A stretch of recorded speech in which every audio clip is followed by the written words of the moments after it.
বিসমিল্লাহ রহমান রহিম। একজন ভাইয়া কমেন্ট করেছেন মাতালান, লাউ এগুলোর আর বাংলা কি? তো এগুলো সম্ভবত মাতালান শব্দটা এটা কি আরবি কিনা আমার জানা নেই।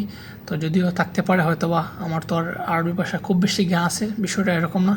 এই জন্য যদি থেকে থাকে তাহলে আমার এই শব্দটার অর্থ জানা নেই। তবে আমি ধারণা করছি এটা হতে পারে মাসালান। তারপরে শব্দটা হচ্ছে লাউ। লাউ অর্থ হচ্ছে যদি, আর লাউ ইজা এগুলোর অর্থ হচ্ছে যদি। আর এই মাসালান শব্দটা আমি ভিডিও তৈরি করেছি, আমার স্পষ্ট মনে আছে। তার মানে ভাইয়া আমার সব ভিডিও দেখেননি। আপনারা যদি আরবি ভাষা শিখতে চান তাহলে অবশ্যই সব ভিডিওগুলো দেখবেন, সবটা ভিডিও থেকে শেখার চেষ্টা করবেন। আপনি যদি মনে করেন যে না আমার কর্মস্থলের যা শব্দ লাগবে সেগুলো শিখবো আর শিখবো না, না এরকম চলতে পারবেন না কখনো।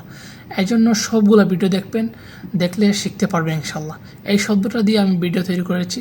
ম্যাথালান, ম্যাথালান অর্থ হচ্ছে উদাহরণস্বরূপ, যেমন ধরুন যদি আমরা বলি যে কিতাব, এই শব্দটাকে যদি আমরা নির্দিষ্ট করতে চাই তাহলে এর পূর্বে একটা আল দিতে হবে। আল দিয়ে নামের পূর্বে যদি আমরা আল দিই তাহলে শব্দগুলো নির্দিষ্ট হয়ে যায়। মাসালান, আল কিতাব, আল কালাম, এরকম।